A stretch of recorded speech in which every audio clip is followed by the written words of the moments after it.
What's good, everybody? Thanks for tuning in to another episode of Over Quota. Please don't forget to subscribe, rate, and review if you haven't already. And of course, tell a friend, tell a colleague, tell a neighbor, tell whomever, because I really want it to share Over Quota podcast with as many people as possible. Like always, the J. David Group, which is my company, is sponsoring this episode. My company helps high-growth software companies recruit top software sales leaders and salespeople. Go to the jdavidgroup.com to learn more. My guest today is someone whom I had on recently, but we had such a good time and it was just so much to cover. And he was such a good guest that I wanted to invite him back, specifically to talk about sales horror stories. You know, as I interview people, and frankly, even if it's offline, if I'm not actually interviewing people for this podcast, and I'm just, talking to people typically about their experience and trying to figure out whether or not they're going to be a fit for a particular organization.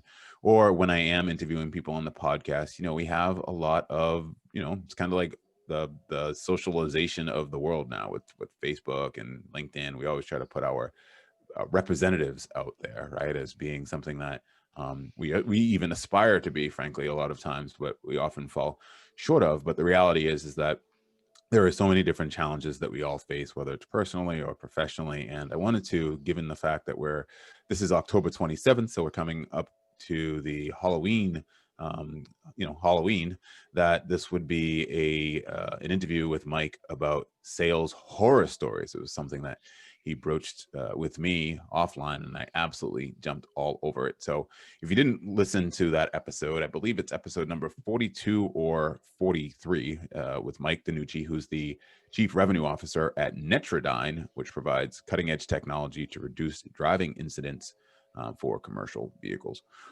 Mike, welcome back to Over Quota. Thanks, Jay. It's great to be back. Absolutely. Thanks for coming back. I really appreciate this. This is fantastic. Yeah, we had so much fun the first time. Felt like there was a lot of meat left on the bone that we could keep chewing. Yeah, and just given the conversations that we've had online and offline, I have a feeling we're still going to need to be chewing some meat after this as well, because there's so much to cover. And you've had, I'm up for a part 3 if that's what it gets to. There you go. All right, awesome. Well, let's just start with what I was just talking about, right? I mean, at the end of the day, we as human beings, but I guess more specifically in this, in this arena, salespeople, we certainly go through challenges, and it's not always going to be easy for us. And, you mentioned you've had some horror stories, but before we get into those, just give me your thoughts, generally speaking, on, the horror stories and challenges that we do face as salespeople, and how to mentally push through those and get past them. Sure. Well, I mean, if you're in sales, you are going to lose deals. It's that simple. Mm-hmm. It's not a 100% win rate. It never is. Depending on the industry that you're in, a high success rate might be like a good baseball batting average. Maybe you bat 300, or maybe it's 3-point percentage. Maybe it's, in the 40s, something like that. I know at my last company, ChargePoint, I was there for about 11 years, and our win rate was insanely high. I think it was about 85% in deals that we competed in. And my CEO there, Pat Romano, who I love dearly, and I think he's just an amazingly terrific character. He used to tease us anytime we lost, good naturedly, but there was a note of seriousness about it. And I told him, I said, Pat, I've been in Silicon Valley for 2 decades. I've never seen an 80-85% win rate when you go head to head against competitors. And he looked at me square in the eye and he said, Mike, all that I can think about is the fact that that's 15% of the time that we're losing. And how could we be losing 15% of the time? And that's kind of why I loved him, because he demanded perfection. He was sort of like, if anybody who's ever had a dad where you bring home a 97% on your math test as a kid, he doesn't say congrats on the A. He said, what happened to the other 3 points, right? Right. You were almost 100. So in sales, you get used to this. You have to deal with or find tools or mechanisms for dealing with sales losses. And I've always found that I remember the losses much more clearly than I do the wins. There's a quote from the poker movie Rounders where Matt Damon's character says, strangely enough, few poker players can remember the huge big pots that they've won, but every one of them can remember with remarkable accuracy the tremendous bad beats that they've received in their career. And I think that's pretty common with salespeople as well. You remember the losses, they stick with you. And so what I challenge myself to do with those losses is try and learn something from every single one of them. I failed a lot in my sales career. And so I've tried to take sometimes you can't take anything away from it other than, it didn't go our way because, we couldn't match the price, or it didn't go our way because we didn't have the right functionality. And those kinds of things, it's better to just file them away into long-term storage or put them in the recycling bin and then empty it. But on losses, that are instructive, you actually can become a better salesperson by examining what went wrong and trying to do either a debrief or a post-mortem or an autopsy. But that's not what we're talking about today. Today, you challenged me to come up with not just losses, but these are true horror stories. These are the ones that even now, years later, when I think about them, it's the kind of thing where I kind of cover my eyes with my hand and I wince, and I maybe even have a little flush of embarrassment that rushes to my face because it's something that went really, really badly. So that's what we're talking about today with horror stories. Yeah, I can certainly empathize with that for sure. But these aren't my horror stories; they're yours. So let's start with. I have 4 here in front of me that we mentioned prior. Let's Yep. start with the eBay outage. Tell me about that. Okay. So just to give a little context here, not on this particular horror story, but in general, I found out that salespeople, not just salespeople, just about anybody loves to hear really disastrous stories when things go horribly wrong. I don't know if it's Schadenfreude. I don't know if it's, just liking to feel like, okay, somebody else went through something that's very cringy. But a few years ago, I had the privilege of being invited to Oxford University in England to lecture. They have an MBA program at Oxford, and one of their distinguished alumni is Reid Hoffman from LinkedIn and PayPal fame. So Reid started a program at Oxford after he got his MBA and he became very successful in business. He started a program called Silicon Valley Comes to Oxford, where he would convince a number of his friends, people like Elon Musk and Jack Dorsey and Biz Stone, to fly over to England on their own dime and spend a few days, a week or so, lecturing to these grad students who were going to be getting an MBA. And after the first few years, these really notable sort of luminaries, the Elon Musks and Jack Dorseys of the world, I think they did it a few times and then they were sort of done with it. And so they had to start finding less and less well-known people. And eventually by the 2010s, they got around to people like me, who not only was I not an entrepreneur, hadn't ever started a company, but I was also one of the very few non-CEOs that attended. But they said, they invited me and they said, if you want to fly yourself over here, we'll put you up in a hotel and cover that, your food and lodging and stuff, but you have to pay your own airfare over here. And I thought, what are the chances that I'll ever get a chance, the opportunity to lecture at an institution like Oxford ever again in my life? So I took the opportunity enthusiastically and went and did that for a couple of years in a row. And they ask you to teach a master class. They ask you to lecture, pick a topic of your area of expertise. Well, I didn't know about how to, write a business plan or how to pitch to VCs at the time. And so I decided to teach my masterclass on selling and negotiation, because the way I looked at it, all of these budding entrepreneurs that were in these classes, they were all MBA students. They all wanted to go out and start their own companies. And they were, a lot of them, very gifted engineers, but most of them, if not all of them, knew very little, if anything, about selling. And they needed to learn how to sell. They needed to know how to sell their business plan to investors, number one. And so I taught a number of classes, and what I found was, without fail, the most popular module or section that I taught was always the sales horror stories. It's what people seem to rate the most highly on the sort of feedback app on their phones, and They would come back and ask me questions. Do you have any more horror stories like those? They wanted to hear more. So I tried to sort of comb through and make sure that I had some really just embarrassing ones. But I also wanted, Jay, to teach them within the framework of a negotiation seminar. So here are the kinds of things that I learned from this, and I encourage people to sort of take something away from it. So this first story, as you say, this actually took place in 1999 when there was a large online auction marketplace, and they, for whatever reason, forgot to renew it was either they forgot to renew their main domain name or they just had an outage. And their site was completely offline for almost a day, I think, and it cost them a lot of money.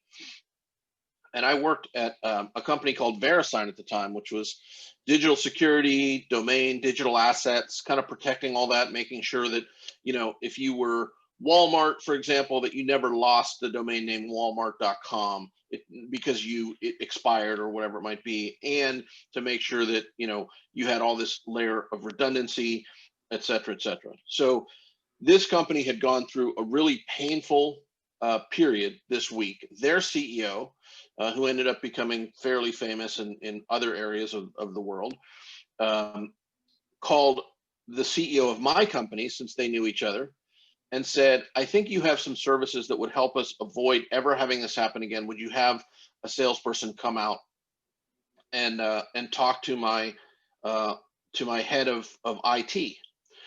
So I did. Myself and a SE went out to call on this head of IT. I don't remember if it was a VP of IT or CIO, but in any event, we get there, and the building that we go to has no lobby. There's no way to get in the building.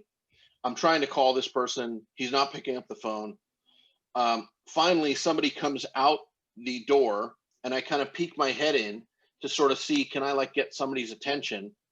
And the person that came out to smoke a cigarette yells at me and says, you don't work here. Don't go in. I said, oh no, I'm sorry. I'm not trying to go in. I said, I'm trying to reach this person, and I named the person. And the guy just looked at me dismissively and said, can't help you. I said, okay. And then he finished his cigarette. 10 minutes later, goes back inside. And I'm there for 30 minutes trying to get a hold of anybody, can't reach anybody. Finally, kind of a lower level IT guy comes down, lets the two of us in. We go up to the conference room, sit down, and the person that we're supposed to be meeting with, sure enough, was the guy who has been smoking the cigarette downstairs, who had acted like a real jerk. All he had to do was say, oh, I'm the one that you're supposed to meet. I identified myself. I said my name, what company I was from, and why I was there. Mm-hmm. So he knew exactly who I was, and that I was the person that his next meeting was with. But it was clear to me from the beginning, from that moment, that he was taking this meeting kind of under duress. He was ordered to do it. He wasn't happy about it. And he was going to show that to me and take it out on me. And, I have had a similar situation with other folks who were, in IT. Maybe they don't have the best association with salespeople, or, especially this guy had a really bad week. Let's be clear about that. And so I started going through my presentation. I was putting up the slides. I was explaining how what had happened to them that week would never happen again. I had the solution. Here it was. And, presented to him. We'd give him a great price because our CEOs were friends, et cetera, friends and family kind of thing. I tried to be as caring and thoughtful about it as I possibly could. You and I talked in part one a lot about empathy. Mm-hmm. I tried to use a lot of empathy. I tried to put myself in his shoes. He instead was looking down at his phone, and I think he was playing the game Snake on his BlackBerry the entire conversation. He wasn't paying attention. And anytime we tried to make a point, or one of his people would ask a question, a technical question, we would answer it. And he would, without looking up, would just say, yeah, that's not going to work for us, or that's not true, or what you just said is a lie. I mean, it was the most openly hostile sales call I think I had ever had up to that point. And maybe still to this day, 21 years later, probably still the most openly hostile person, because he hadn't voluntarily taken the meeting. He was there under orders. So after about 20 minutes of this, I stayed very calm and cool and collected, but I stood up And I turned to my SE and I said, come on, let's go. I said, we're not doing them any good here. They have other stuff that they've got to worry about. This is just, I think we're wasting their time. I don't want to waste their time. I don't want to waste our time. So we'll come back some other time when they're ready to talk about this. And as soon as I did that, the guy who was hostile, let's call him Sean shot out of his chair and said, he held his hands out in a very conciliatory fashion and said, no, please don't go. I'm sorry. You're right. I've been a real jerk. And, I'm sorry. I haven't slept. I have a new baby at home. I mean, all of a sudden he turned into a human being. So the negotiating technique that I teach here is sometimes this is called the walk away, right?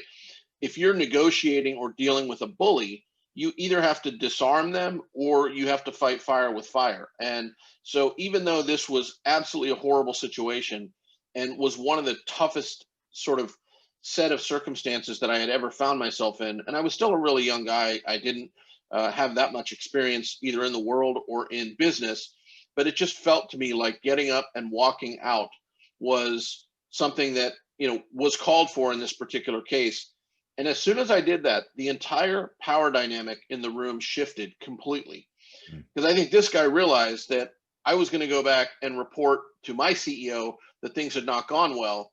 And then this guy's boss, who was the CEO, would probably come down pretty hard on him. So, I knew all that. I took that all into account. I'd like to say that was all calculated. It really wasn't. It was kind of all on the fly. I just wasn't expected. I was very taken aback by how I was being treated.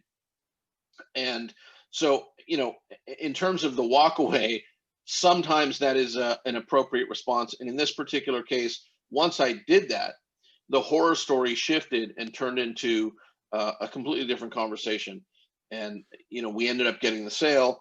But when you're dealing with people like that, when you're dealing with a bully, there are only a couple ways that you can handle it. And I did what I thought I had to do. Yeah, it's good. So that's instructive for sure. And frankly, for all you Sandler trained people that are out there, they also call that stripping line. I actually wrote that down as soon as you said that to me. I'm like, wow, I'm like, that's something that's a quintessential example of what line stripping is in Sandler. It's kind of like when you're fishing and you don't want the fish to be hostile to you, so you kind of let it go a little bit and then they sort of bite Right. and pull on. But so let me ask you this. I'm assuming maybe not the exact situation, of course, because that sounded horrible, but from that point on, as you come up against, tough prospects in meetings, so to speak, that maybe not be that tough overtly, but certainly are maybe reticent or closed a little bit. Are there ways where you're doing variations of that walk away? In other words, just sort of giving them a little bit of their space, if you will, and saying like, maybe this is not a good time. Maybe we should tell me a little bit about that, because as people listen and, they've probably felt the same way in some meetings, how, if you were to do it over again, or if you see other stuff moving forward, at what point would you have, nipped that in the bud, I guess? Yeah. Going. Yeah, that's a great question. And I think there are probably one or two other ways I could have handled a situation like that. One of which would be, I wrote this down, and I think I could have said to him, you know what? I'll bet that most people get kind of frustrated or intimidated by you when you're acting this way, but I kind of like it. I love people with passion, and you've got it. So I'm kind of hoping that you maybe will lose it a little bit, at least once during this meeting. Like, I'd love it if you yell at me. Most people don't feel the need to get angry or raise their voice in a professional setting, but you do. So I'm curious, what's going on, or maybe could we really dial it up? I'd like it if you just absolutely unload it on me. So that's another way, it's sort of a disarming tactic, that when you are dealing with somebody like this who just is difficult or has a challenging personality or has sort of the characteristics of a bully, you can kind of meet them with a little bit of a smile and a sunny disposition and just tell them, hey, give me more, come on. I love it. Most people don't need to raise their voice or get frustrated with me, but I kind of like what you're doing. So let's keep going. And all of a sudden, most of the people that are bullies tend to be contrarian. So when you tell them, give me more of that, they're going to go a different direction. Right. Right. Yep. For sure. And you mentioned, was there another one as well that you said there was maybe a couple of other ways that you could have handled it? That was one. Was there another one or not? Well, so, I guess I mentioned them quickly, but I mean, the first one would be to say to them, I kind of like what you're doing.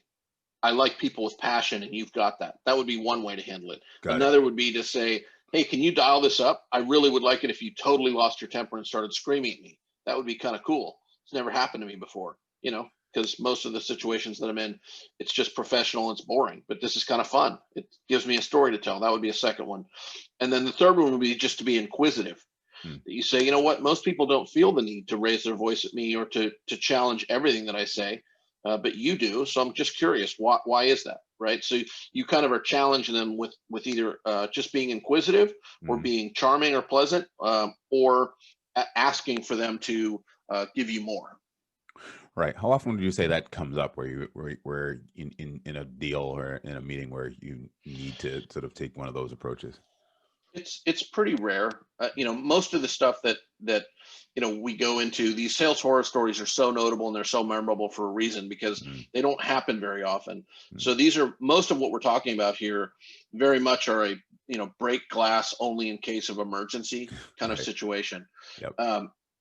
But I do have, if we have time, we can kind of get back to this. But I have the 5 things that you should never ever say in a negotiation, and we can kind of come back to that. But one of them is, never lose your cool.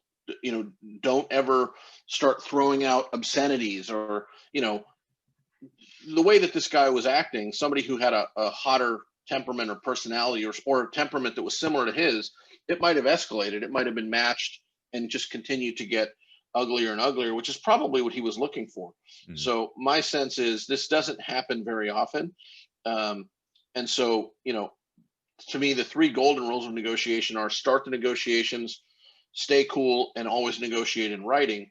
And so that second one, stay cool, is, these kinds of things are just, like I say, they're extremely unusual, only in case of emergency. And like I said, of the 5 things you should never say in a negotiation, the 5th one is F you, is what I always say. Never get to a point where you're deliberately or unwillingly showing anger in a sales situation. Got it. Yep, that makes sense. Let's talk about the Intel story. Yeah. So my last CEO, Pat, this is one of his favorite stories. He used to tell this for laughs at company all hands, because he couldn't believe that I did it. He witnessed it. He was on the call when it happened. So at ChargePoint, we had been trying to sell charging stations to Intel for probably about a year. And this was in 2013. And I remember that the week between Christmas and New Year's was the end of our fiscal year. We were really trying to, get in every last deal we possibly could. And the biggest deal that we had left was this deal with Intel to try and sell them charging stations for their office buildings, so workplace charging. And we really felt like we had a good line. We had the best solution in the market. We believed we were having a lot of success. We were, like I said, 85% win rate. So when we lost, it was definitely something unusual. And one of my early sales mentors taught me a really important concept, which is, in sales, it's okay to win alone, but don't ever lose alone. If you're in a really challenging situation, make sure that you get your boss or as many different people involved as you possibly can. And because there was a lot of visibility on this deal, it was the biggest deal left, and it was going to make our quarter. If we didn't get it, we probably would miss our quarter. I had the CEO and the CFO on this call. It was a final closing call with my main contact at Intel. And I knew we were competing against another really large company, a Fortune 50 company that was also, at that, they're no longer in the charging station business, but at the time they were. And we knew that they were much bigger and more established than we were, but we had the better solution, better technology, we believed. So my contact and I were having one final call to see if I could get this over the finish line. And it was pretty clear in the first few minutes. He was on speakerphone. This is before the days of Zoom. And I think this wasn't December 31st, but I think it was December 30th. So it was like New Year's Eve. The office was basically empty. It was probably about 5:30 or 6 o'clock at night. My CEO was sitting right next to me. The CFO was on the phone as well. And we were all on speakerphone. And I was talking to my contact, and he gave me the bad news that we were going to lose this deal to our biggest competitor. And it was, a really sizable deal for us at the time. And so I realized, okay, well, we just lost the deal. I asked him a question. I said, have you signed anything? Did you sign a PO or a contract? He said, no, but I'm going to do that right after I hang up the phone. I said, okay, that's good. I said, so I'm thinking to myself, we actually have 2 seconds on the clock. We're at our own 20-yard line. We're down by 5. I have time to uncork one Hail Mary into the end zone and just see if it lands. Pretty low percentage, but who knows? Crazier things have happened. So I decided, again, this is a break glass in case of emergency tactic. It's not the kind of thing that you want to do very often, but it's a negotiating technique that I call the apology. So I decided to use the apology in this case. And so what I said to my contact, his name was Marty, I said, Marty, I owe you an apology. And he said, what are you talking about? He said, I should be apologizing to you. You just spent almost a year on this, and I just gave you some terrible news. I've been dreading giving it to you all day. And he said, ultimately, the decision didn't even really come down to technology as much as it came down to the fact that your competitor, they buy $1 billion worth of Intel stuff a year. And we probably buy $1 billion worth of stuff from this company a year. So it really kind of came down to, come on, you're not going to, give this order to this little piddly upstart company from Silicon Valley when, we've had this long association with one another. And that's why we ended up losing the deal. And so when I said to Marty, I owe you an apology, he was genuinely confused. He said, what do you mean, Mike? Why do you owe me an apology? And I said, because I've done a really bad job as a salesperson here. I failed. I was not able to demonstrate to you adequately the difference, the massive difference in value between what we have and what you are buying. And you're not aware of this yet. You will be soon. But because I did a bad job, because I failed in being able to convince you of the difference, you are going to experience and go through a very painful few months, if not a couple of years. And that's my fault. So you haven't gone through it yet, but you're about to go through it because the systems that you're buying, they have an unacceptably high failure rate. They'll be out of service. You're going to have a lot of very angry and frustrated EV drivers that are looking to plug in at their office, and they won't be able to because these are always going to be out of service. It's like going to a vending machine. You can see the chips or the soda through the glass, and you can't get to them because it says out of order, and you just want to bang on the machine. I said, that's the way your drivers are going to feel when they want to, recharge their Tesla or their Leaf in the morning, and they won't be able to because the things are out of service. I said, so I'm sorry. I apologize to you that I'm indirectly responsible for the pain that you're about to go through. Wow. This is the kind of stuff that does get people fired, making $1 million mistake like this. And he was silent for a long time. By the way, my CEO, who was standing right next to me, he looked at me kind of with his mouth open a little bit, like, are you really saying this right now? Like, this is one of the ballsiest things that I could ever imagine somebody saying. But my thought was, number one, I didn't really have much to lose at that point. And number two, put yourself in Marty's seat for a moment. If somebody said that to you and you still hadn't signed, wouldn't it stop you? Yeah. For just a moment? Wouldn't it at least make you think, whoa, before I do, I better figure this out, right? And the reason why it's somewhat of a horror story is my tactic didn't work. He said, I appreciate what you're doing. He said, I hear it. And, you might be right. It might be a bad situation. He said, but I kind of have to take my direction from above me, and my management is telling me this is the direction we have to go, even though I will admit your solution probably is superior. It's not about price or anything else. This is really about relationships. so I lost the deal. And like I said, I try and learn, I think you learn, or you can, if you're open to it, can learn a lot more from failing than from winning. Right. And like I said, I have failed a lot in my sales career. And so I lost this deal, and normally, that would kind of be the end of it. But something really kind of cool happened, which is about 4 years later in 2017, that company decided to exit the EV charging business, and our company decided to acquire that business unit from them and pick up all their existing customers. And so Marty and I were reunited on a phone call because we had absorbed all of those stranded assets and took them over. And he and I were able to have a really fun, friendly conversation, reminiscing about that call in 2013. He said, "You really put kind of the fear of God into me with that apology that you gave me." And he said, "You were right." He said, you're professional enough not to tell me I told you so, because I didn't say I told you so. He said, "But you absolutely were correct. Those things were out of service so often. It was awful. I definitely should have fought back and said, no, we need to go with this better technology." And so that was satisfying, because that's a little bit of like a Hollywood type of, you wouldn't believe that it actually happened in real life. But when it was happening, we were both kind of enjoying the symmetry of it, that it had come full circle. We were coming back, and eventually I did end up winning that deal. So it was an interesting experience. It's amazing. A couple of things that I'm thinking of. Number one, he didn't lose his job, which I guess is a good thing, right? He didn't get fired. Yes, correct. That's always a good thing.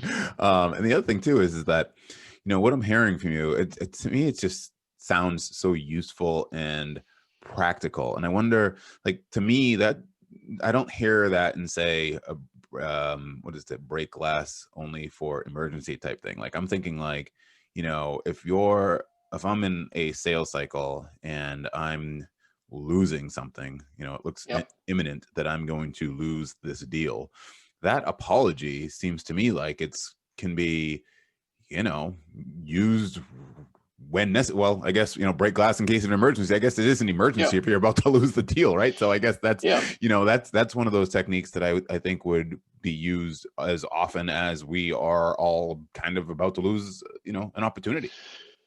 Yeah, that's a great point. And, one of the things that when I do get a chance to teach sales, selling, or negotiation, one of the things that I will tell either my sales teams or whoever I'm talking to is that in a heavily competitive situation, you need to ask this question, and their answer should guide you going forward.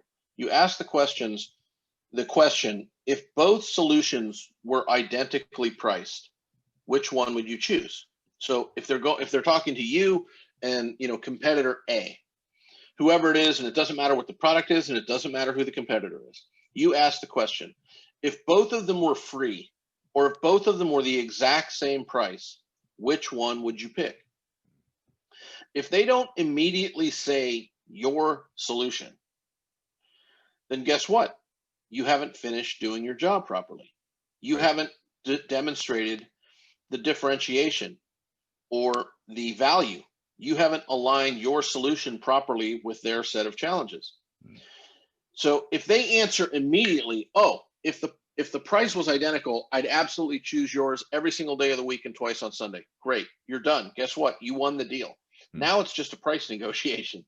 Right. Because you can say to them, "Okay, so since you obviously prefer mine and you recognize, and you're saying to me that you understand that it's a superior product, so it probably deserves, it commands a superior price. A premium product deserves a premium price. So you wouldn't expect my product to be priced exactly the same as this other less quality product. So let's just discuss what that difference is worth to you." So then it just becomes a discussion about numbers. But if they give you the other answer, which is, "I don't know. If you were both priced exactly the same, I could, there's good stuff about yours, there's good stuff about theirs." In that particular case, you're not done. You're not done selling, because unless you don't really believe you have the superior product, if you truly believe you have the superior product and you haven't gotten them to a place where they agree with you, then you need to continue to demonstrate your value. And so I think you're right, Jay. This isn't necessarily a break glass in case of emergency. This one might be more of a regular tool that you hang on your sales tool belt and use as often as you need to.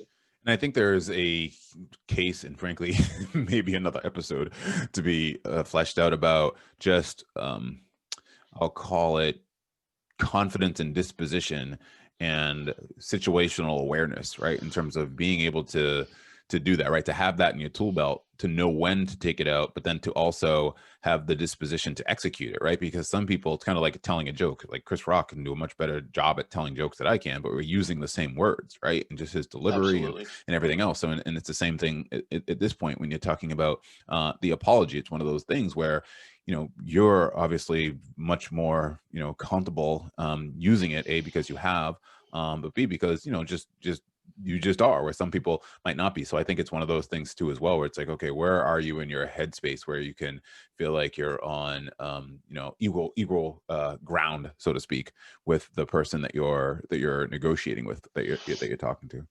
Absolutely. And this next horror story that I'm going to go into kind of illustrates that. And I'm not going to mention the company name for reasons that should become obvious in a moment. It was something, I don't know that I've ever been really this upset or furious in a professional setting before or since this thing happened. So a while back, more than a decade ago, I was running a sales team, reporting to the senior VP of worldwide sales, and I was running corporate sales team, so the SMB sales reps. I had about 20 people on my team. And then there was a group of like enterprise account reps, like global account managers, and they reported directly to the VP himself. And this VP was a very quirky character. And he and I had a you know, kind of a little bit of a challenging relationship at times. But, you know, I was real eager to show him that I was, you know, a good team member, and that I was going to do anything he asked. And, you know, I was going to get my team to win and hit our targets. So one particular day, he asked me to interview a candidate for the global account team. So this would be a senior salesperson who wouldn't report to me directly, but obviously, you know, since I was a director, I would have been senior to him. I would have been running a large team, and this guy would be an individual contributor. But I was asked to be part of the interview team because I was, you know, a member of the sales leadership team. So I interviewed the guy, and as you know from our first part from episode 43, Jay, you know that I'm a proponent of appreciate your position but plan your promotion. And so I asked this guy toward the end, after we've been on the phone for about 45 minutes. Actually, no, I'm sorry, it was an in-person interview. So this guy, he, you know, our office was in Silicon Valley. This guy was from the East Coast. We had flown him in for a final round of interviews. So I met with him in person. And so I asked him the question, what do you think your ceiling is at this company? And he said, what do you mean? I don't understand ceiling. I said, well, I mean, do you have appetites or ambitions for a bigger job? And he said, well, do you? And I said, well, of course. I said, you know, I would love to get to, you know, I'm a director, a senior director now. I'd love to be a vice president someday. I said that, you know, the CEO and founder of this company recruited me here. So I think he thinks highly of my potential, and I'm trying to get better all the time. You know, he and I are friends. And so, you know, definitely I have appetites and ambitions for a bigger job. So we kept talking about it. And this guy said, yeah, I don't really have any of that. He said, I want the maximum amount of money and the minimum amount of responsibility. He said, I want, you know, no micromanager. I want a macro manager. I want to kind of come and go as I please. I want to work out of my house in a remote office. And just, you know, that's the way I've been doing it for the last 10 years or so. And I thought, okay, that's cool. Like, you know, you can't have all cooks and no sous chefs, right? Like, somebody has to, you know, there's going to be one leader. And then if every single person wants to get promoted, it can end up being a tough situation. So it's okay if somebody says, I don't have the ambition or appetite to get promoted to a bigger job. But I told him, I kind of gave him the context of what I was thinking about. At the end of that day, my boss, the VP, walked into my office, and I said, so what did you think of Andy? And the The VP said, well, it's funny what he said about you. And I said, well, what did he say about me? He said, well, he said, you're gunning for my job, so you're going to try and get me fired, and that you and the CEO are best buddies, so you're going to conspire to oust me. I was so stunned. Jay, you've talked to me now for hours. I'm not often at a loss for words. That's not something that is common for me. Right. I was stunned into silence for a good 20 seconds. And I looked up at him and I said, let me tell you exactly what I said. I am not trying to, and I related the conversation exactly as I recalled it, which is what I just did with you. Mm. And I said, you can't hire this guy.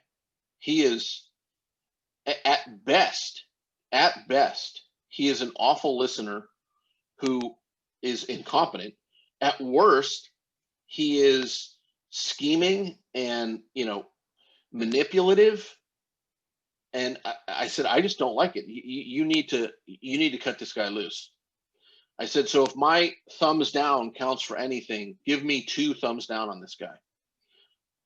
I wasn't sure about him before this, especially because, he seemed really unwilling to have any kind of management. He just wanted to, if somebody tells me that they want to come and go like a cat and they want to work out of their, it makes me think, do you play golf? I wonder like how many days a week are you going to be out on the golf course instead of, doing what we're paying you to do?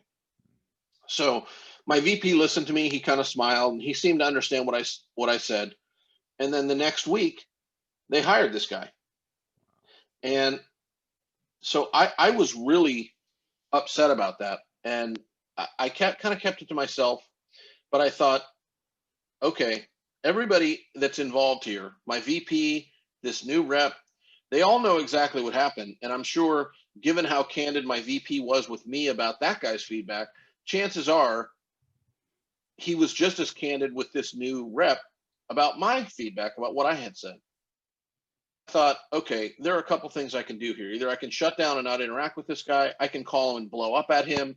And I thought, nope, let's try the apology. Let's see what happens.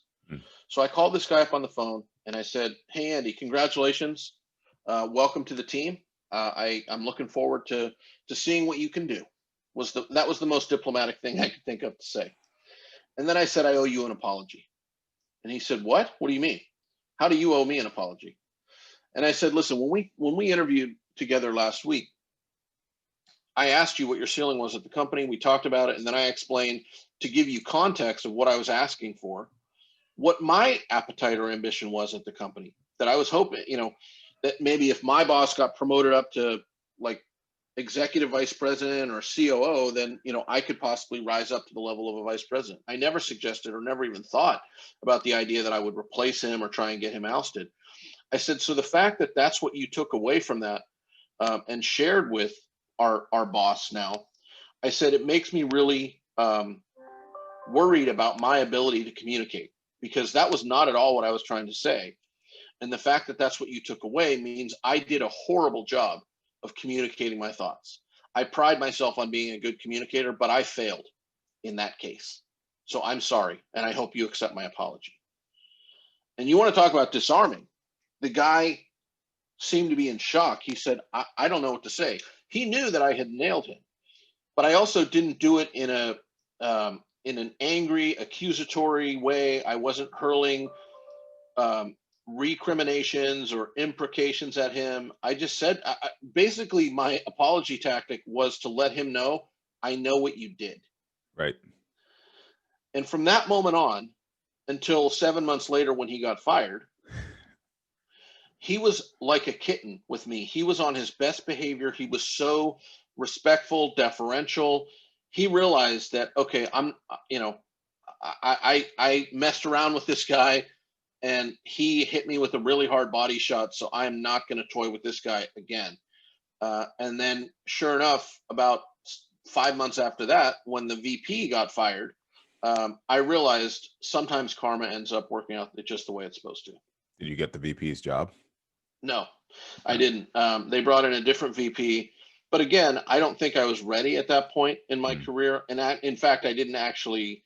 Did I try for? I may have tried for it, but I did not get it, and I did not end up becoming a VP until a couple of years later. I was still pretty young. I think I was probably in my 20s or maybe 30s at the time, so pretty early to be a VP. But it ended up being really satisfying. But again, I tell this within the framework of how sometimes using anger or a lot of emotion, sometimes that works, but sometimes doing just the opposite is much more effective. I'm listening to How to Win Friends and Influence People now because I don't have time to actually read the text. So I'm just reading it on my while I'm on my morning walks. And that's one of the tenets, obviously, that's brought up in the book too, as well, which is that you're not gonna win an argument, right? It's better off to reposition it, if you will, the way that you're describing here. Another thing too that comes to mind as you tell that story is that I feel like another VP of sales would say, yeah, of course, like I would expect Mike to want my job, and I'm going to groom him for it because I'm being groomed for a COO or EVP of sales, or if not here, someplace else, That shouldn't be threatening. You want to develop a strong bench. A good leader would. This was not a good leader. As a matter of fact, I remember one other just quick side story. I guess it could qualify as a horror story. I don't remember if this took place before or after this interview story happened, but this was a very small company at the time. So our targets, quota, quarterly targets and whatnot, was hard to know if they were all that accurate. And, sometimes we would be at like 10 or 15% of the quarter at the last few days. And all of a sudden we'd have this flurry or one big order would come in and we would make the whole quarter. Mm-hmm. And so this was one of the quarters when that didn't happen. And the VP of sales was just despondent about this, and he was furious, and he didn't feel like the team executed as well as they could have. So he came into my office, and this was like 2 days before the quarter, but we knew that we weren't going to make it. And he said, well, the CEO is really upset about our lack of execution this quarter. So I'm going to go on a performance plan and you're going to go on a performance plan. This is all orders of the CEO. And, he said, so if you don't perform over the next quarter, then you're gone. So you're on a PIP, but so am I, orders of the CEO. And I thought, oh, so I just had this sinking pit. I'd never been on a PIP before. I had this hole in my stomach, this sinking feeling. And I thought, oh my gosh, I'm on my way out of here. Remember, the CEO was a guy that, I had known for a long time. He had recruited me to come there, and I didn't know what to do. The CEO was out of the office that day. The next day when he was back in the office, I went to him and I said, hey, I just want to let you know, I get why you did what you did. And I don't know, no hard feelings. I'm not going to hold any grudges. I'm just going to bust my butt to make sure that you don't have to put this, this PIP into action, meaning to eliminate my job. And he looked at me very confused and he said, I don't know what you're talking about. I didn't put you on any PIP. He said, the quarter isn't even over. Are you telling me that we're not going to make it? By the way, if I was going to put you on a PIP and the VP, I would wait until after the quarter. We still have 2 days to go or a day to go. So now I realized the VP had lied to me. So I went into his office and told him the conversation that I had just had. And the VP was trapped in a lie. So he had two options. By the way, he was my boss. He certainly had the authority to put me on a PIP and tell me he wasn't happy with how I was running my team or how I was executing. He certainly could have done that. He chose not to. He wanted to pass the buck off to the CEO and invent this story. So he could have just said, yeah, well, I wanted to add some gravity, but you're right. He didn't tell me that, but I expect that's how he feels. Or he could do what he did, which was double down on the lie and say, the CEO is lying to you. What I'm telling you is the truth. And I need to go talk to him about it and confront him about why he would tell me that we're going on a PIP and then deny it to you. And I knew he was lying. And I just looked at him and I said, you're right. We do need to get this straightened out. Let's go talk to him together right now. And so I called his bluff. And he pushed back hard and said, no, this is a conversation I have to have with him one-on-one. Wow. And of course, the conversation never ended up happening because it was never true.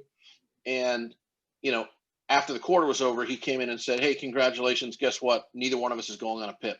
And I kind of rolled my eyes because we never were, because you made this up as some, fear tactic or some, kind of scare tactic to try and I don't even know what. So it wasn't a surprise when he got fired, because obviously somebody with that little character or moral fiber, somebody that would manage people that way, he was dishonest about a lot of things. The CEO eventually saw that and decided to make a change. So as I said, sometimes karma wins out. It's amazing just what the difference between a good manager and a poor manager is, and good mentors and frankly no It mentor at really all. is. Well, and I mean, we've all, you and I, and I'm sure everyone listening has had examples of really great managers and then really bad managers, right? Yep. You now are your own boss, and you are the one that has to decide how to manage, right? You run your own company, and to me, that's a dream state, right? Because you don't have to answer to or have to deal with the vicissitudes of a really sketchy character like that. As a matter of fact, someone who had commented on the podcast that we had shared on LinkedIn reached out to me, just said how much she loved the podcast with you, said, I've worked with Mike several years back at ChargePoint, always enjoyed and respected his approach and beliefs. So I think I'll tell you when we get off. I'm not sure if she wants her name all out there, but I thought you would appreciate that for sure. That's great. Thank you. Yeah. And so tell us then the last story that you and I were planning on talking about, which is the Costco affiliate story. Yeah, I think I saved my favorite till last. This is one that people seem to really delight in this story because it was so painful and it was so cringeworthy. So this happened in probably about 2014, 2015, I believe. And it was, again, when I was at ChargePoint and we were hoping to sell charging stations to Costco. Seemed to make great sense. And as a matter of fact, we had a case study or a proof point with Target. So Target had bought some charging stations because they wanted to test a theory. They wanted to find out if putting in charging stations outside of a retail location, does it get people to stay longer if they're getting a charge while they're shopping, right? So Target had said to us, we know that they don't call Target customers, they refer to them as guests. They said, we know that Target guests spend $1 a minute inside the store. And I'll just ask you this question, Jay. What would you say is the average length of a Target shopping trip in minutes? I'll say about 20. Wow. Almost nailed it dead on. 22 minutes. Well, we go to Target a lot. Yeah, so do I. But I never get out of there in 20 minutes. And I never spend $20, right? So if you're spending $1 a minute, $22 in a 22-minute shopping trip, I just said, that seems crazy to me. And the Target executives at their offices in Minneapolis, this was back in 2012 or so, they said, well, it averages out, Mike. You've got 1,700 stores and $80 billion of revenue. Some people might dart in the store for 5 minutes to buy a box of Kleenex or, a bottle of aspirin or something. But, you might stay there for 2 hours and spend nothing, or you might walk in the store and in a few minutes buy a big screen TV and a camera. So it all averages out. And they said, what we're trying to figure out is if we put in charging stations, will it get that 22 minutes up? That they call it dwell time. Will it increase the dwell time, which hopefully would increase the basket spend?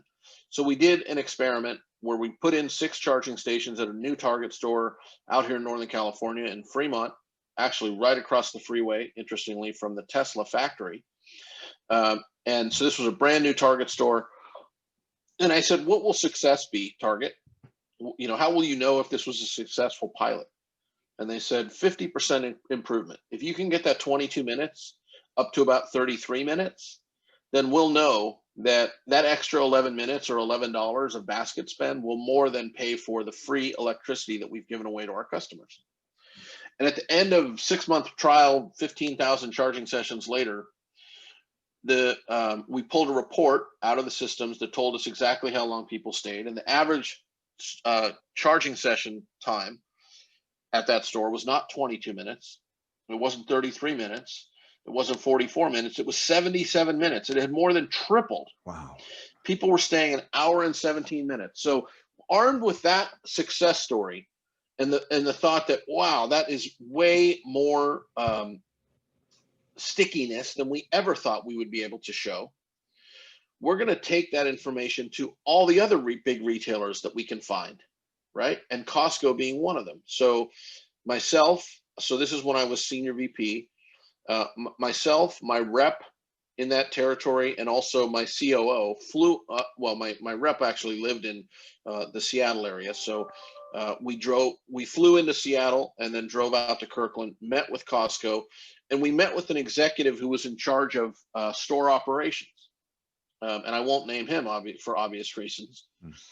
And we brought in all of this information that I just told you about Target, because we thought this is going to excite anybody who's trying to draw customers into their store, get them to stay longer so that they spend more.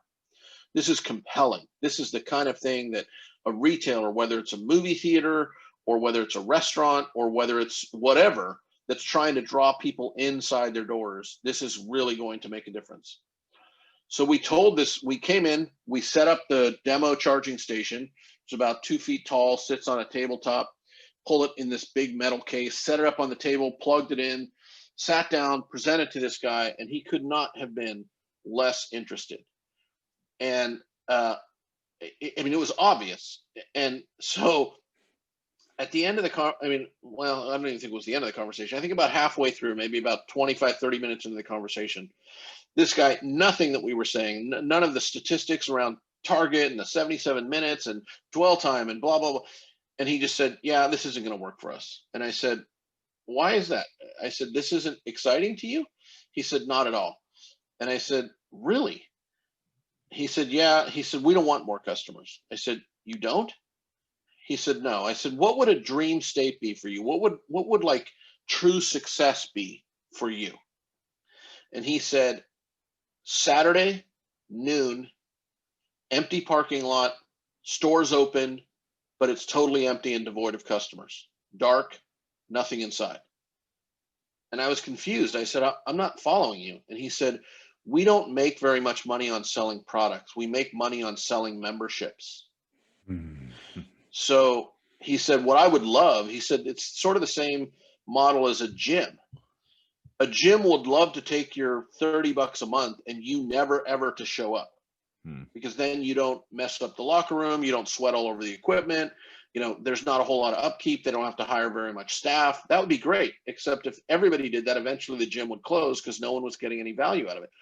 So he said, for Costco, you pay $100 a year for a membership or whatever the price is. And he said, that's where they make a lot of their money. So the less people that come in, the better for them. And he said, so the idea of drawing more people to the parking lot and then getting them to stay longer in the store, he said, that's logistically a nightmare for us. And we hate that scenario. So we left feeling completely and utterly defeated. And to make it kind of, to add the cherry on top of the poop sundae, he looked at the charging station that was sitting on the tabletop and he said, what is this thing, by the way? Is it an espresso machine? And we all just looked at each other like, oh my gosh, what did we fly here for? So that was one of the most cringe. And by the way, they never did end up buying from us. We were not able to convince them. I think a couple of local Costco's made some decisions on their own about installing some stations, but that was made at like the store manager level. At the corporate level, they did not see the value of putting an EV charger. They might see it now, but I was not a good enough salesperson to demonstrate that value to them back then. That was probably, like I said, 6 years ago. So that was a cringy one that still brings a flush of embarrassment and shame to my face when I think about it years later. Let me ask you this. What would a better salesperson have done? What would the Mike DiNucci of today have done to illuminate that sooner, I suppose? I think he would have failed too. I think the only tactic there would have been to either pull an end run or to try and go over his head, to try and get to a different audience. Maybe not go over his head, but trying to discuss this possibility with somebody else, maybe a sustainability person who wouldn't be looking at dollars and cents, but they'd be looking at the PR boost of this gives us a more green reputation, a more clean environmental type of a sheen or some sort of a patina, you know, a little bit of a halo around clean transportation. That's probably the only tactic that would have been left available to us, because trying to go, you know, run into the teeth of the defensive line here by, you know, just running between the tackles at this guy, I don't think ever would have chipped away. Yeah. Wow. Those are some useful and interesting horror stories for sure, right? I feel like everything that you just shared here, from eBay to Intel to the nightmare VP of sales and in Costco, you know, there's, I think within all of these horror stories, I think you, frankly, everything that you've said within those horror stories, I feel like we've learned so much more there than I think you can ever learn from just even like the first interview that you and I did, right? Which is just, you know, we are telling a story, so to speak, and talking about one's perspective. But I think when you really get into the heart of, you know, I'm sitting there literally in the room with you, and I can see the, you know, I can see this machine on the table and him thinking it's an espresso machine, or the guy that's out there smoking the cigarette and then, you know, surreptitiously going back into the building and sitting there on his BlackBerry, right? Like those are things that I are brought you right into my nightmare. yeah, right. I was right there with you. It was just, you're an amazing storyteller, which I can imagine is certainly useful in, you know, in negotiation and in sales as well, for sure. But it's so useful, and there's so many lessons that can be learned from those horror stories. So thank you Thanks, Jay. for sharing that with us today, and for going over quota a second time. Mike DiNucci, you've gone over quota. Again, he's the Chief Revenue Officer at Netradyne. Thank you so much. Thanks, Jay. Have a good one. Cue in the music, everybody.